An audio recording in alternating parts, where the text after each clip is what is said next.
We said, Ya ayyuhal ladhina. What did we say about the Ya ayyuhal ladhina? We said it is a nida that begins with Allah, and the haqq of Allah is that He is responded to. And that the asl is that He is the master and we are the slaves. And it is the right of the master to be addressed before he is addressing. It is the right of the master that he be addressed before he even has to make the addressing, right? So Allah initiated the nida, even though His haqq is to be called upon and not the one calling us. Because Allah is as-samad, as the brother mentioned, and He is not in need of calling. The asl is when we call upon Allah, we call upon Allah because we are what? In need. But Allah does not call in a calling of need. Allah is initiating the call because we are in need and we are in so much ghafla that He initiates the calling for us because we are unaware of how in need we are. That's why Ya ayyuha is Allah initiating the nida, even though the haqq of the malik is that al-abd yunadi alayh, that the slave is the one that calls upon him. And then we said ayyuha alladhina amanu, ayyuha alladhina is Allah Azza wa Jalla drawing near, even though we are the ones that went far from Him, because the asl of Allah is that He's qareeb. The asl or the that of Allah is that He's near. And we went against our default settings and we went far from the one whose defaulted position is to be near. So alladhina is Allah indicating that we were far and He's bringing us back to Him, right? And then we said amanu, and amanu we said is believing. It's a fi'l yadillu ala al-istimrariyya. It's a verb that is believing. It's not that they were born believers. It's not that they were once believers. It's not that they are passively believers. It's that there is an activeness. There are indications. There are qara'in tadillu ala al-iman al-waqi'. There are live indications and actions that show that iman is active. And we said iman is three things. It begins in the heart, is said on the tongue, and then it is manifested in the jawarih or the limbs. That is one of the explanations. There are multiple, okay? The other is that giving, letting go of what you have is unnatural. So just like a mountain is there, that is the natural position, is that the mountain is there. You have to chip and chip and chip and chip and chip away until you can get through that mountain. Giving is like liberating yourself from living for material wealth. And it's like chipping away at a mountain. It's like chipping away at a mountain. So the first thing that we said is that giving anfiqu is like, instead of taking all of these different routes to find the straight path to Allah's pleasure, anfiqu is to give, right?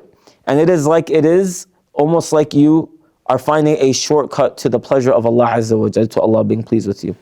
The other is that giving, like the natural instinct of a human being is to hold. In the same way that the natural instinct of a mountain is to stand firm. And in order for you to actually get to the pleasure of Allah, you have to chip away at this mountain of me, of selfishness. You chip away at it until you have less and others have more. So naturally, if I have something, who do I want it for? For me. But the Prophet ﷺ says, لَن تَنَالُوا الْبِرَّ حَتَّى, Allah Azza wa Jal revealed rather, and there's a hadith that emphasizes this as well, لَن تَنَالُوا الْبِرَّ حَتَّى تُنْفِقُوا مِمَّا تُحِبُّونَ. You will not attain piety or righteousness until you give from that, you anfiqu, you let go that which you are naturally holding. You earned your $100 today, your $200 today. You earned your degree. You bought your house. This food in your fridge is yours. But you will not earn the pleasure of Allah until you let go of something that you defaultedly feel is yours. Does that make sense? And you let go of it for someone else. Just like the mountain's natural position is to stand firm, and you're talking about a tunnel is an unnatural occurrence where you dig something through it to get from one place to another. That's an unnatural occurrence. Your natural thing is to hold your wealth for you, to hold your food for you, but you're letting go of it for Allah subhanahu wa ta'ala. That is what it means to anfiqu, to give for Allah Azza wa Jal. One of the things that I appreciate so much about our deen is that our deen pushes back on the narrative that things need to be in extremes, right? So for example, I can be like Allah Azza wa Jal is most generous, but Allah is most honorable. Because Allah's generosity is not in contradiction with His honor. Honor is self-preservation, right?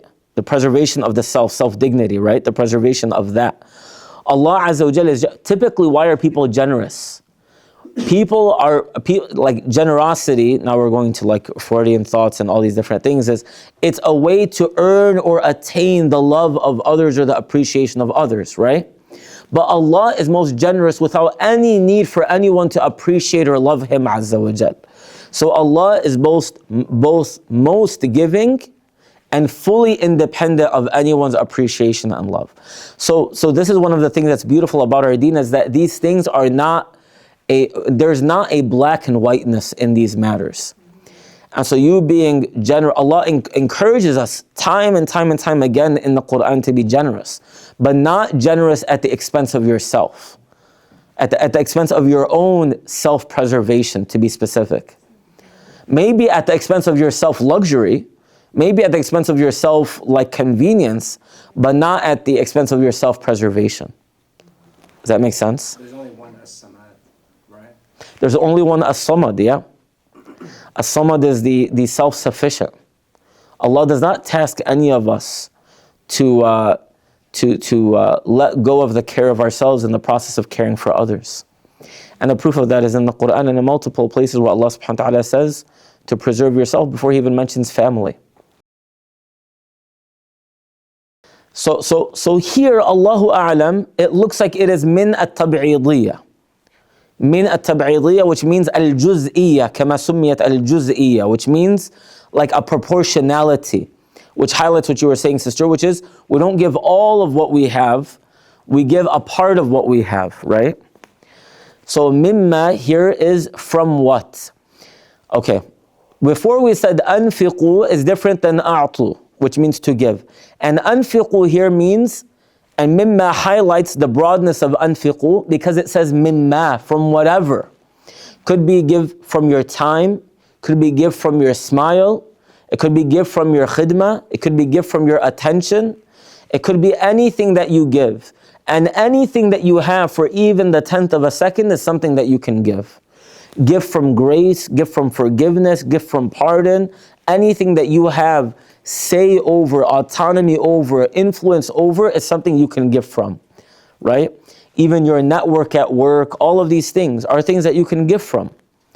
All of these are wealth that Allah gave you. All of these are what? Arzaq that Allah gave you. And the believer is so actively giving that they are actively looking at how they can give. And this is powerful here, that like everything that we have is a currency. Even your attention, your gaze at something is a currency. Because in the time that I'm looking at you, I could be looking at someone else. In the time that I'm joking with you, I could not be joking with you, and maybe the joke was the only moment you laughed today. And that's a currency, right? Sometimes a laugh is what saves people from misery, right? A smile or a laugh. So you want to be able to view the ata of Allah or the givings of Allah subhanahu wa ta'ala as currencies, right? So anfiqu means to give, and it is a giving that is very broad, very wasa, that includes every currency, right?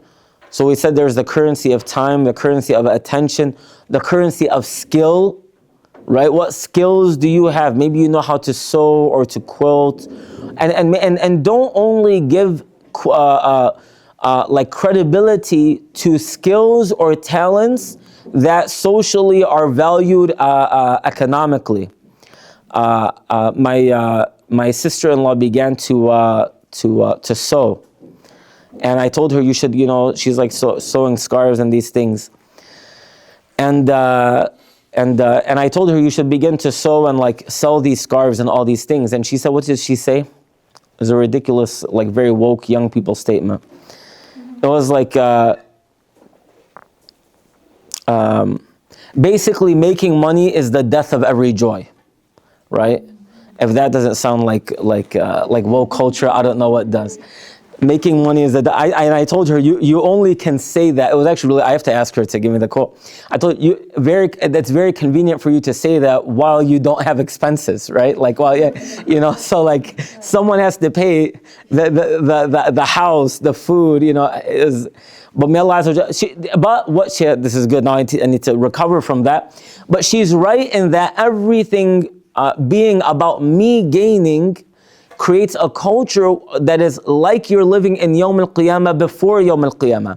If I need to constantly think about what I'm taking and taking and taking, the believer's mindset is the opposite. It's infaq, infaq, infaq. We are an ummah of givers and providers, not an ummah of takers and spenders. We're an ummah of givers and providers, not an ummah of takers and spenders. And it's very important that we have that culture that like, I have a new connection at work. Who can benefit from that?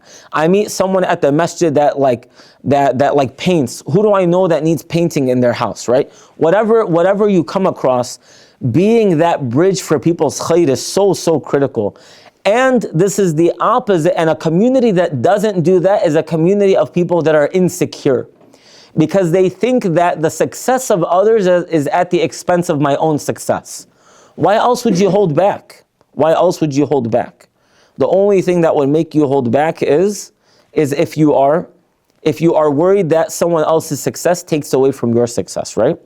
So anfiqu mimma. Mimma here is min and ma. And we said that the ma here is min at-tab'idiyya, which means you don't need to give every skill that you have, every moment that you have, every dollar that you have. No, but min is tab'idiyya, so you give a portion of it. And ma here is again indicating from whatever. Every day and every hour is a moment that we can be generous in some way, shape, or form. And then Allah Azza wa Jalla says, razaqnakum. Razaqnakum is a reminder that you are only able to give because you have been given. You are only able to give because you have been given. And you are only being tasked to give from that which you were given that you were not entitled to be given in the first place. Nothing that we were given is our haqq for it to be given to us. And Allah is saying, I have given you, and it was not your right to have, even a second of eyesight. Even a second of eyesight. Go ahead, close your eyes. That is the default. Open your eyes again. That is not the default. That is a mu'jiza. That is a miracle that you and I did nothing to deserve. We did not do anything to deserve that. So mimma razaqnakum is Allah Azza wa Jalla reminding us that you are only being tasked to give a small portion from that which was given to you that was not your right to have in the first place.